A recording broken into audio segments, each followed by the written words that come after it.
Hi everyone, we're coming to you live from the news pit at CNBC TV 18. This is MF Corner. I'm Sumaira Abdi and with me is Firoz Aziz of Anand Rathi Private Wealth Management. Well, our topic of discussion today is debt funds. And why debt funds, you may ask? Well, bond yields have spiked and spiked of late. They're in fact closer to that 7.2% mark now. And a lot of people, Firoz, are saying that perhaps even 7.5, 7.3 is not ruled out. So what does this mean for your debt portfolio? Firoz, hi, thanks very much for joining in. My first question to you is exactly that. What does a rising bond yield mean for a debt investor? See, I think before we understand the impact of bond yields to a debt investor, it's important why is it even correlated? Yeah. What happens is if the interest rates go up, bond prices fall. That's because if you've locked in a lower interest rate and if the market is getting a better interest rate, your bond is going to be at a discount because you have locked in yourself a lower interest rate. On the contrary, if you have locked in a very high interest rate for yourself, but if now the market is getting a lower interest rate, your bond is stronger because it's been smarter to lock in the best interest rate. So interest rates will have a inverse correlation to bond prices. So it's important to understand yields and interest rates to understand how it's going to impact your life. So inverse correlation is the first point which you need to remember. Now, having said which, how do you figure out how much is it going to impact you? So every time you buy a bond fund, it's important to remember one little information about your fund, which is called the modified duration. That's a very important aspect. Of course, it sounds more technical than it is. It is expressed in years, just like there's a life for a human being. Just similarly, there's a life for a fund, which is called the modified duration. It's the very, very important number to remember if you've bought even one single bond fund. So what does this modified duration mean to you? Yeah. It means that, let's assume, hypothetically, if the modified duration of a fund which I've chosen to buy for myself is 4 years, then if interest rates go up by 1%, I will lose 4% return on my investment and vice versa. So repeat again, 4 years modified duration means 1% change in interest rates will impact me by 4%, either positive or negative, in the opposite direction of the movement of the interest rate. It's simple if thought of and comprehended. Yeah. Nice of you to call it simple, Firoz. I hope it's been simplified for all of our investors as well. But Firoz, now it's not very often that we see a sharp spike in bond yields, right? Mostly it's quite a nice gradient. Therefore, given the sudden move, would you recommend that investors rejig their portfolio? I mean, for people who already have, say, a dynamic fund or a balanced fund or even a pure debt fund, what's the strategy they should use? See, unfortunately, what happened a couple of years back was debt fund investments almost become a non-agile portfolio because 3 years becomes your tax efficient period. If you redeem your money before 3 years, then you're going to lose 20-30% tax, which itself will make the decision unviable to move. So you would lose more in taxation than what you're trying to save by getting out and getting in. So as soon as that happened, my strongest recommendation after that change in taxation for debt funds is to buy yourself you have an additional viewer. Yeah, absolutely, a fly coming along to say it's not as simple as I'm making it sound to me. But yeah, coming back to the point, I think importantly, because of the tax change in debt funds, you should choose yourself a dynamic bond fund. As the name suggests, dynamic. The dynamism is not shown by the investor, but by the fund manager. So you will not have to make modification and the fund manager will do it for you. So modification needs to be done, but unfortunately taxation makes it detrimental, and then you have a learning from that and then buy yourself in the future dynamic bond funds if you're buying pure debt funds. On the balance fund side, not too much rejig is required because it will not change. It's already done by the fund manager. Okay, we started getting inquiries. People want to know the top debt funds, but Ankit, Nitesh, we're going to come back to that in a bit. Let's just wrap up this discussion first. Firoz, at this point in time, if somebody was to get in to sort of make money off of this steepening, hardening yield, is there any instrument that they could use? See, I think that if there's, like Sumaira, you started off saying that the yields might go from 7.2 to 7.5, and if it so happens, then there's a huge opportunity on the debt side.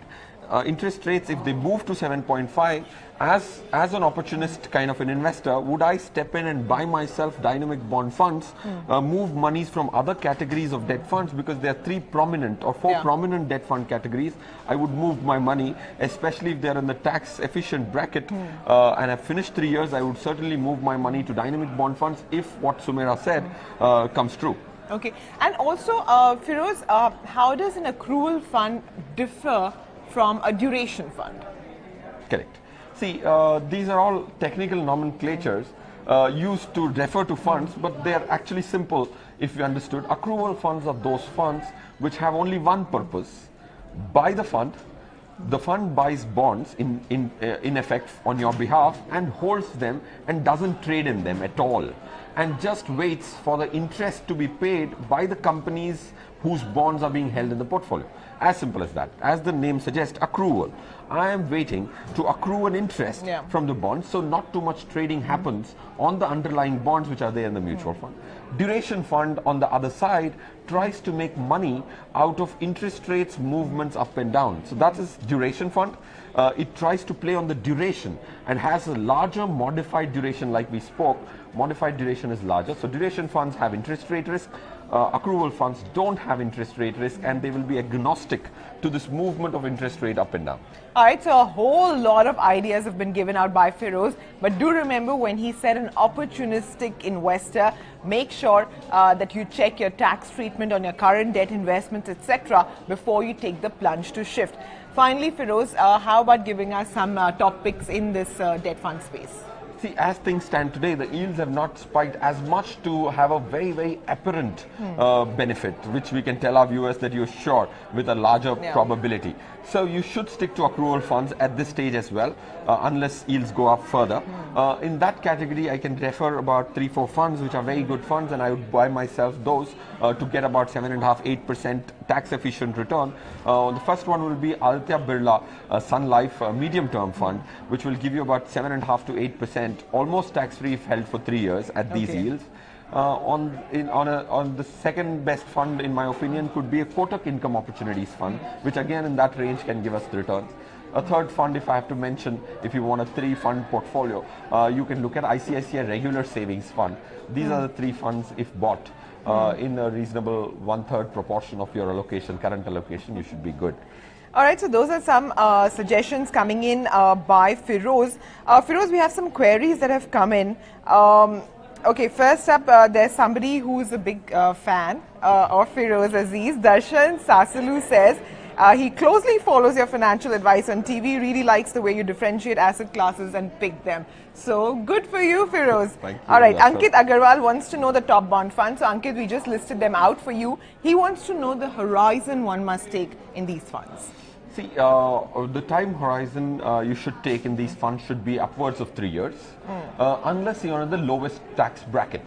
If you're in the brackets of 10%, and if you're a young person and your salaries are not too much currently at the age of 25, 27, your periods could be as little as 6 months, because this will not attract too much taxation, because it'll be you can categorize it with your income, not necessarily with a capital gain, and get away with it. So 3 years is the ideal time frame. Unless you're in the lower tax bracket, you can choose to have a lower time frame. All right, Ankit, I hope that answers your question. Sumedh Saxena writes into us. He says he has invested in the HDFC high interest systematic transfer plan. He's chosen the growth option. He wants to know if he should continue holding this or switch to some other short-term fund. See, I think if you're doing a systematic transfer plan, for the benefit of the other viewers, systematic transfer plan is a mechanism to invest into equity, parking your money interim into debt portion. So if you have left your money for a very little while on debt, I don't think any optimization there is necessary, because your ultimate destination would ideally be equity, because you're systematically transferring money from debt to equity, if that's what you're doing. Systematic transfer plans are mechanisms of interim parking in the debt fund to move into equity because you are fearful that I don't want to invest all my money at once in equity. So in the meantime, the debt fund does some kind of return generation for you. Okay, Ajit Girani says that he lives in New York City. He has about 30 lakhs, which he's looking to invest for the long term, say 10 or 20 years. And he wants to know basically allocation for this amount, not necessarily debt, I suppose, but a mix. So if he's a US NRI, so it's good that there's interest being generated at the NRI level as well. But Ajit, you have to keep two things in mind. Of course, the 30 lakh rupee investment, if you have to choose debt for yourself, then there's nothing too much to worry about. But if you're choosing a portion of it in equity, which is what it should be, looking at the contemporary situation, so at least half the money goes into equity and half the money goes into debt. Do you want me to name some specific funds for it? Yeah, if you could. Sure, perfect. On the equity side, you should look at large cap funds and one mid cap fund. Two large cap funds would be Mirai Asset India Opportunities, SBI Blue Chip Fund, and in the mid cap category you can look at Canara Remoco Emerging Equities. This will encompass your 15 lakhs. The other 15 lakhs should go into debt funds, the ones which we mentioned, Aditya Birla Medium Term, ICICI Regular Savings and Kotak Income Opportunities. One very important thing from a US NRI perspective, when you buy a mutual fund in India, if you look at US taxation, if you have an NRI there, even if you don't sell your fund, it is considered to have been sold and you'll have to pay taxes in the US on a yearly basis and rather than on sale, as far as I understand US taxation. So very important for an NRI to understand the tax implication, not just in India, but its double taxation treaty with that specific country and understand that implication. With respect to US, mutual funds are assumed to be sold every year end, financial year end. Okay, so Ajit, you've got more advice than you asked for. I hope that works for you. Krishna Khan wants to know which, for 1 year duration, which is the best fund. So he hasn't specified whether he's looking at equity or debt, and therefore it's a blank check for you, Firoz. Yeah, but the disclaimer has mentioned it that he wants to invest for 1 year. So the fate of the money is sealed that it has to be in debt. If it has to be for a year, you can choose nothing else other than the arbitrage fund, because arbitrage fund has risks equal to debt but taxation equal to equity. So earning about 6.5% post-tax is only possible in the mutual fund basket across different segments in an arbitrage fund. In that, if I mention you an arbitrage fund, a Kotak arbitrage fund is a good arbitrage fund where you can earn about 6.5%. The good news is if interest rates go up, arbitrage funds also start generating more money because they are working on the principle of equity arbitrage. So 6.5% post-tax return if you chose a dividend payout option should be easy. Okay. And just as you finish, he writes into us again saying that he's looking at an equity fund. Okay, wonderful. Sorry. So if he's looking at an equity fund, I would humbly submit him to increase his period to at least 3 years. And if it's better sooner, then of course you can exit it. But if you're looking at an equity, make sure that you're there for about 2-3 years, at least 3 years. So in that category, you can look at one mid-cap fund, which would be HDFC Mid-Cap Fund of Chirag Setalvad, which is my favorite fund because of his stock picking capability. And on the large cap side, Sohani's SBI Blue Chip also has a good sector picking capability, Sohani. So these are the two funds. All right, so I hope that works for you, Krishna. We're going to start wrapping up now, so just the last few queries left. But this query I want to take in because it's a young investor and we love young investors, right? Not just that they're starting young, but because they're going to be investing for so much longer. So Surya Jain says he's a student, a graduation student. He wants to start investing. He wants advice on a mutual fund for a 5-year horizon and another one for a 10-year horizon. He has about 50,000 to start off with. So pick and choose, slice and dice. Wonderful. I think, like you said, Sumera, it's very heartening to see young investors, and hope we had the prudence back then to start at the age of 20s. We would have been a lot more richer as anybody for that matter. Compounding is a very big benefit for a person to start early, and there's nothing else which can make up for compounding because it's huge. It's the eighth wonder of the world, as Einstein and Warren Buffett also said the same thing. But coming back to what he should do, I always suggest to a young investor that don't just look at the the lump sum investment which you're doing, also have this practice of sparing 1, 2, 3,000 rupees every month into a systematic investment plan. So 50,000 rupees, which is your lump sum investment, of course can get into equity, because 5 and 10 year periods merit 90% at least in equity, 80-90%. All the interim volatility is going to be academic risk and not an actual risk if you hold it for 10 years. So on the equity category, the same funds I would recommend to you: SBI Blue Chip, HDFC Mid Cap, Canara Robeco, emerging equities. For him, I think a couple of more mid cap funds would be better than just sticking to large cap, and start a systematic investment plan. That will take you a long way, because you would be earning smaller monies, and then sparing some 1,000, 2,000 rupees doesn't pinch your pocket, but comes a long way to create wealth for retirement or other goals. All right, so last question now. A quick note to Sumed Saxena, who's written into us. Sumed, we just finished answering your query. You may want to rewind a bit and check it out. Arnab Chakrabarti says he wants to invest 2 crores. He wants to reinvest the dividend again and take the monthly payout as SWP from the dividend corpus, which is earned from the base fund. Now he wants a recommendation. See, of course, there's a lot to learn for our viewers from this question. One is get rich enough to have 2 crores on a lighter note. Then you have SWP and dividend are actually not not complementing. They're contrary. Either you take a dividend, then you get it paid out, because if you have already declared a dividend, a mutual fund, when it declares a dividend, there's something called a dividend distribution tax. If that tax is already being paid, then you might as well take it in your bank account, then leave it there and do a systematic withdrawal plan. So SWP is an abbreviation to systematic withdrawal plan. If the dividend distribution tax hurts you, you're better off doing a systematic withdrawal plan. To summarize, you can't do both. You shouldn't do both. You of course can do both, but you shouldn't do both. That's not a good thing to do. You either do an SWP or a dividend.